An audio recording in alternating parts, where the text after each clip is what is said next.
महानदी रे जारी रही प्रबल स्रोत कटक जिला आहरी 48 घंटा सतर्कता जारी होइछि। कटक रे महानदी को नहीं प्रशासन वार्निंग जारी करा जाइछि। महानदी पठा तथा बालीजात्रा तल पड़िया को प्रवेश पाई मना करा जाइछि। काउडियांक पाई महानदी घाट रे बैरिकेड व्यवस्था रही। महानदी गड़गड़िया घाट रे पुलिस फोर्स मुतयन करा जाइछि। महानदी रे प्रबल स्रोत जारी रही कारण कटक जिला आहरी 48 घंटा सतर्कता जारी करिछि। जिला प्रशासन नदी घाट समेत बालीजात्रा तल पड़िया को साधारण प्रवेश उपरे कटकणा लगाई जिला प्रशासन। तेबे श्रावण सोमवार पाई गड़गड़िया घाट रे काउडिया जल उठाइबे कि नहीं से नहीं द्वंद्व रे रहिछंती श्रद्धालु। शनिवार गड़गड़िया घाट रे पुलिस केवल काउडिया को पानी उठाइबा पाई बैरिकेड भीतर को छाड़ुवा बेले साधारण लोकों को नदी कूल को छाड़ी नहीं।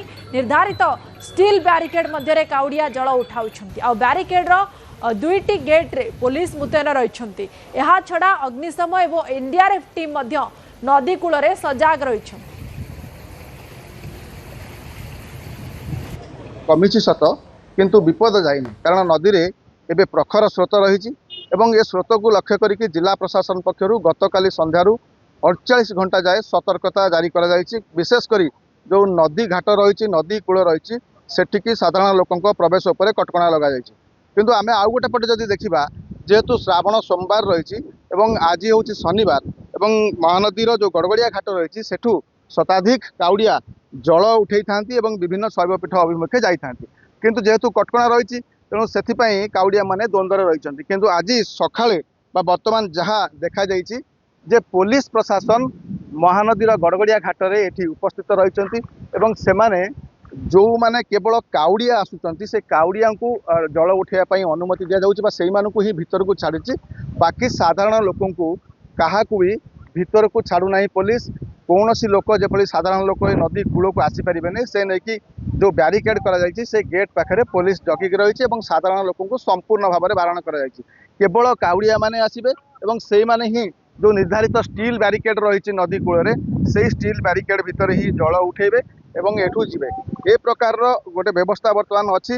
काउडिया माने आसुछंती एवं अन्यपटे काउडिया मानकर सुरक्षा पई आमे जदि कहबा आमे गतकाली मध्य ए खबर आमे देखैतलु जे किभଳି भाबरे गड़गड़िया घाटरे अग्निशम विभाग कथा कहतु एनडीआरएफ कथा कहतु पुलिस कथा कहतु केमिति सजाग रही। एबे आपण टिके बाँ को मुझे देखी जे अग्निशम विभाग सेठी मध्य जवान माने मृतयन रही पावर बोट सहित रही लाइफ बॉय लाइफ जैकेट सहित से मृतयन रही से भली एनडीआरएफ टीम से रही पाखापाखि 7टी बोट वर्तमान महानदीर गड़गड़िया घाट रे रही एवं सुरक्षा व्यवस्था जेबली कौन सी प्रकार व्यतिक्रम न हो जमी कौन सी अघटन न हो से जिला प्रशासन पुलिस प्रशासन अग्निशम विभाग एनडीआरएफ संपूर्ण भाव में नजर रखिंट। कटकरू दिवेंदु मिश्र न्यूज 18 ओडिया। खोर्धा ब्लॉक रे सांघातिक हेउछि बन्या स्थिति। 3टी पंचायत रे पसिछि बन्या पानी। नारायणगढ़ ओरबर सिंह एवं ब्रजमोहनपुर पंचायत विशेष भाव में प्रभावित होइछि। नारायणगढ़ मानपुर रे पानी पशिबा परे बन्या स्थिति गुरुतर होइछि।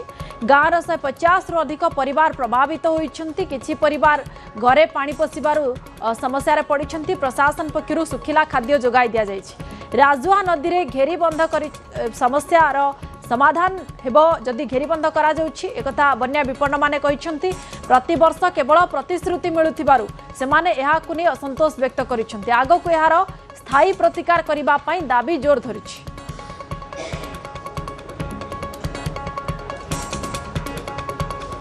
प्राण रूप देखुची खोर्धा जिलार 3 पंचायत 3टी पंचायतर प्राय 10टी गाँ वर्तमान बन्या जल घेर रही। आपण देखिपार ये हूँ मानपुर गाँव दृश्य जोटी गाँ दाण्डे अंटा उच्चर पानी रही जिते हठात राति पानी बढ़ी जाइए लोकंर दुर्दशा बढ़ी जाइए। आज्ञा कौन कहे काली संध्या सुधा पानी नाला हठात पानी पशिगला केते कौन? हाँ राति पूरा पशिगला पानी काली दिन बेलू पशि पानी बेसी पशि ना घर राति पशि कौन सब असुविधा चाष जमीन तो सब तली फड़ी पकड़ सब नष्ट हो बुणा धान भी नष्ट हो रही पानी छाड़ी छाड़ी जहाँ 6-7 दिन 8 दिन गला बेलू प्रशासन कि किसी जगिया है निश्चित भाव में ग्रामवासी जहाँ बन्या विपन्न माने अभियोग कर प्रशासन सठिक भाव में कार्य रहुनी जहाँ फल कि गोटे प्रकार असंतोष अच्छा आप देखा चाहिए ये मानवपुर पोखरी जो पोखरी में दैनंदिन समस्त व्यवहार करते बर्तमान से पोखरी जलमग्न होती गाँव जो कूह रही जो मैंने कूहू पा पीते ट्यूबवेल पा पीते से बर्तमान संपूर्ण भाव में पानी घेर रही गाँ दाण्डे अंटा उंचर पानी घरे मध्य पानी पशि जहाँ फल से दुर्दशा बढ़ी से समस्या पड़ती एमती अवस्था राति हेले चिंता बढ़ुची पानीय जल पाई चिंता बढ़ुची प्रशासन पक्षर पानीय जल जोगाई जाऊे से संतुष्ट नुहति एवं गाँव जो मैंने अच्छा से जेहेतु ये 150 परिवार अच्छा ये गाँव में किंतु सेमिति किसी व्यवस्था करा जायनि प्रशासन पक्षर से यातायात करने बात्या आश्रयस्थल से खाद्यर व्यवस्था किंतु से पानी घेर पुणी थे जाई सेठी खाद्य ग्रहण करने को पड़ुची आप देखिपुर पे कांधरे बुहाई नौ ये गोटे दृश्य जिते बन्या आसे से हईराण पकाए और पिला कांधरे बसई से नहीं जाऊँ बात्या आश्रयस्थल कि बाहर को नहीं जाऊँ सरकार शुणुना कहीं शुणुना कथा केमिति पानी घेर से बर्तवे से क्षोभ रही से क्षोभ को बाहर कर निश्चित भाव में प्रशासन जदि यहाँ देखुवे निहाती भाव में पानी केमती न आसो ये जो 8 खंड गाँ 10 खंड गाँ पानी घेर रोचंती विभिन्न प्रकार समस्या पड़ुंट से दिगरे निश्चित भाव में पदक्षेप ग्रहण करेंगे। खोर्धा मानवपुर संतोष कुमार बारिक, न्यूज 18 ओडिया।